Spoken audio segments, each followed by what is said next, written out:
আসসালামু আলাইকুম। প্রথম আলো পত্রিকা বিশ্লেষণের আজ রোজ শুক্রবার 2 আগস্ট 2024, 12 শ্রাবণ 1431, 26 মহররম 1446। প্রথম আলো পত্রিকার আমরা যদি প্রথম পেজে নজর রাখি তাহলে দেখেন যে বড় যে প্রতিবেদনটা বলেছে, নিহত 78% শরীরে প্রাণঘাতী গুলির ক্ষত। ঠিক আছে, আর একটা জরিপ দেখেন, বলতেছে মরাদেহের ক্ষতচিহ্ন ও মৃত্যুর কারণ। প্রাণঘাতী গুলির কারণে মারা গেছে 137 জন। ঠিক আছে, ছুরির আঘাত বা রাবার বুলেটে গেছে 22 জন। মরাদেহ বা আঘাতের চিহ্নে 10 জন, এমন যানবাহনের আগুনে 4 জন, আর পানিতে ডুবে, ধাওয়া খেয়ে পানিতে ডুবে 2 জন মারা গেছে। এটা প্রথম আলোর একটা জরিপ। তারপরে দেখেন আরেকটা বিষয়, দেখেন 6 সমন্বয়ক, কোটা আন্দোলনের যে 6 জন সমন্বয়ককে ডিবি হেফাজতে রাখছিল তাদেরকে মুক্তি দেওয়া হয়েছে। আর একটা এখানে বিষয় দেখেন যে সন্ত্রাস বিরোধী আইন। ঠিক আছে, সন্ত্রাস বিরোধী আইন সংবিধানের 18-1। ঠিক আছে, এই সন্ত্রাস বিরোধী আইনে বাংলাদেশের একটা রাজনৈতিক দলকে নিষিদ্ধ ঘোষণা করা হয়েছে। আমরা যদি তার পরবর্তী পেজে যাই তাহলে দেখেন পত্রিকার অধিকাংশই এই কোটা আন্দোলন নিয়ে। দেখেন, এই প্রজন্ম শিখিয়েছে কিভাবে দাসত্বের শৃঙ্খল ভাঙতে হয়। তারপরে ছাত্র জনতার হত্যার বিচার ও সহিংসতাকারীদের শাস্তির দাবিতে মানববন্ধন করেছে। তারপর আমরা যদি আরেকটু নিচেই যাই, দেখেন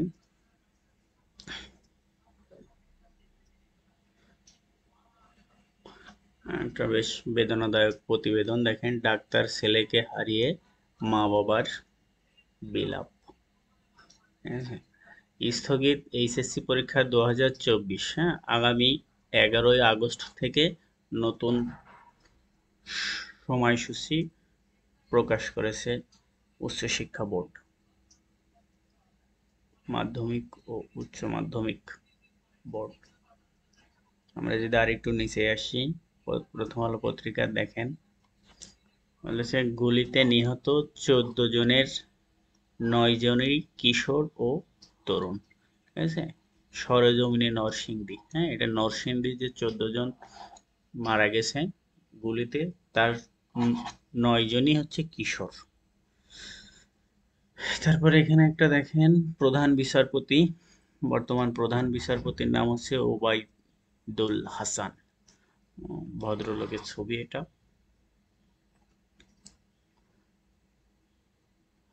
আমরা যদি আর একটু নিচে আসি, দেখেন 2 মন্ত্রীকে ক্ষমা চাওয়ার আহ্বান। যশোর 6-এর সংসদ সদস্য আজিজুল ইসলামের। 2 মন্ত্রী হচ্ছেন সেতুমন্ত্রী ও স্বরাষ্ট্রমন্ত্রীকে বর্তমান পরিস্থিতির জন্য ক্ষমা চাওয়ার আহ্বান জানিয়েছেন তিনি। এখানে আর একটা আন্তর্জাতিক পেজে দেখেন, মধ্যপ্রাচ্যে ইরান ও তার প্রক্সি বাহিনীর অবস্থান। প্রক্সি বাহিনী মানে তাদেরকে, ইরানকে যারা সমর্থন করে, ঠিক আছে, মধ্যপ্রাচ্যের যারা সমর্থন করে তার ভিতরে আছে হামাস। ঠিক আছে, এই হামাস, হামাস শব্দের অর্থ হচ্ছে উদ্দীপনা। হামাস শব্দের অর্থ হচ্ছে উদ্দীপনা। উদ্দীপনা, এই হামাস শব্দটি একটা আরবি শব্দ। ঠিক আছে, হামাস প্রতিষ্ঠিত হয়েছিল 1987 সালে। ঠিক আছে, 1987 সালে। ঠিক আছে, 1947 সালের 1 বছর পরেই ফিলিস্তিন স্বাধীন রাষ্ট্র হিসেবে আত্মপ্রকাশ করে। ঠিক আছে, হামাসের আনুষ্ঠানিক রং, ঠিক আছে, হামাসের আনুষ্ঠানিক রং হচ্ছে সবুজ। দেখবেন যে হামাসের যে লোগো থাকে বা পতাকা থাকে সেগুলো সবুজ রঙের থাকে। ঠিক আছে, এর প্রতিষ্ঠাতা ছিলেন আপনার ইয়াসিন, ঠিক আছে, হাসান ইউসুফ, আরো কয়েকজন মিলে এটা প্রতিষ্ঠা লাভ করে। ঠিক আছে, তারপরে যে ইরানের সশস্ত্র প্রক্সি বাহিনীর কথা বলা হয়েছে সেটা হচ্ছে হিজবুল্লাহ। এই হামাস হচ্ছে ফিলিস্তিন কেন্দ্রিক একটা রাজনৈতিক সংগঠন, ঠিক আছে। আর এই হিজবুল্লাহ এটা হচ্ছে লেবানন ভিত্তিক, ঠিক আছে। হিজবুল্লাহ হচ্ছে লেবানন ভিত্তিক। লেবাননের রাজধানীটাই আসে বৈরুত, ঠিক আছে। লেবাননের রাজধানী হচ্ছে বৈরুত, ঠিক আছে। এই হিজবুল্লাহ আরবি শব্দ, এর বাংলা অর্থ হচ্ছে আল্লাহর দল, ঠিক আছে, আল্লাহর দল। হিজবুল্লাহর মহাসচিব হচ্ছে হাসান নাসিরুল্লাহ, ঠিক আছে, হাসান নাসিরুল্লাহ, নাসারুল্লাহ, ঠিক আছে। এই হিজবুল্লাহ প্রতিষ্ঠা লাভ করে আপনার 1985 সালে, হামাসের 2 বছর আগে, ঠিক আছে। হিজবুল্লাহর দুইটি শাখা, হ্যাঁ, একটা রাজনৈতিক শাখা আর একটা হচ্ছে সামরিক শাখা। হামাসের হিজবুল্লাহ শাখা হচ্ছে দুইটা, একটা রাজনৈতিক আর একটা হচ্ছে সামরিক শাখা। এই সামরিক শাখায় বিভিন্ন জায়গায় যুদ্ধ টুদ্ধ করে থাকেন। আর একটা বিষয় হিজবুল্লাহ সম্পর্কে, হিজবুল্লাহ হচ্ছে শিয়াপন্থী, ঠিক আছে। এই যে শিয়া সুন্নি বিষয়টা একটু যদি ক্লিয়ার করি, দেখেন শিয়া সুন্নি, ঠিক আছে। হযরত মুহাম্মদ সাল্লাল্লাহু আলাইহি সাল্লামের মৃত্যুর পরে, ঠিক আছে, এই মুসলিম বিশ্বের নেতৃত্ব কে দেবেন?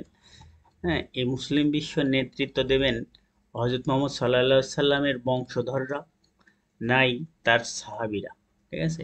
এই দুইটা দলে বিভক্ত হয়ে গেল। কেউ বলল যে হযরত মুহাম্মদ সাল্লাল্লাহু আলাইহি সাল্লামের বংশধররা নেতৃত্ব দিক, কেউ বলল যে না, যোগ্য সাহাবীরা নেতৃত্ব দিক, ঠিক আছে। এই যে দুই দলে বিভক্তি, একটা হচ্ছে শিয়া আর একটা হচ্ছে সুন্নি। যারা বলছিল যে হযরত মুহাম্মদ সাল্লাল্লাহু আলাইহি সাল্লামের বংশধররা নেতৃত্ব দিক, তারা হচ্ছে শিয়া। আর যারা যোগ্য সাহাবী বা সাহাবীদের থেকে নেতৃত্ব দিক এমন বলছিল, এইগুলোকে বলা হয় সুন্নি, ঠিক আছে, যে মতবাদটা এখনো চলমান।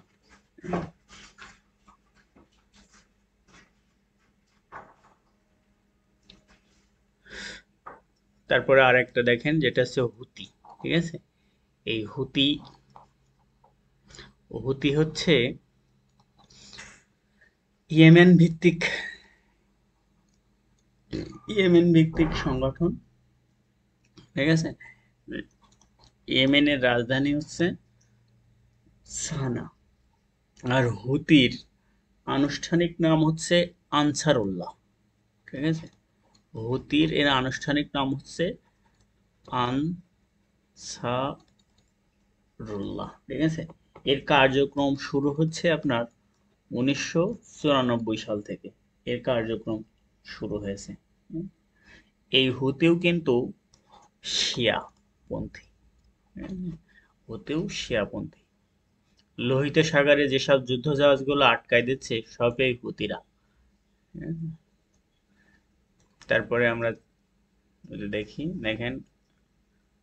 ইন্ডিয়ার দেখেন কেরালার ভূমিধসে মৃত্যুর সংখ্যা 291 জন, আহত 200। হ্যাঁ, ভারতের দক্ষিণের রাজ্য কেরালা, ঠিক আছে, এই ভূমিধসে অনেক মানুষ মারা গেছে। তারপরে দেখেন F-16, হ্যাঁ, যুদ্ধ বিমান হাতে পেল কিয়েভ। হ্যাঁ, কিয়েভ হচ্ছে ইউক্রেনের রাজধানী। হ্যাঁ, রাশিয়ার বিরুদ্ধে যুদ্ধ করতে যুক্তরাষ্ট্রের তৈরি F-16, হ্যাঁ, যুদ্ধ বিমান বহুদিন ধরেই অপেক্ষা করছিল ইউক্রেন, সেই অপেক্ষার অবসান ঘটেছে, ঠিক আছে। এটা গত বুধবার লিথুয়ানিয়ার পররাষ্ট্রমন্ত্রী ও যুক্তরাষ্ট্রের কর্মকর্তা এটা জানিয়েছে। দেখেন F-16 বিষয়ে যদি আমরা কিছু কথা বলি, এর আনুষ্ঠানিক বা নাম হচ্ছে দ্য জেনারেল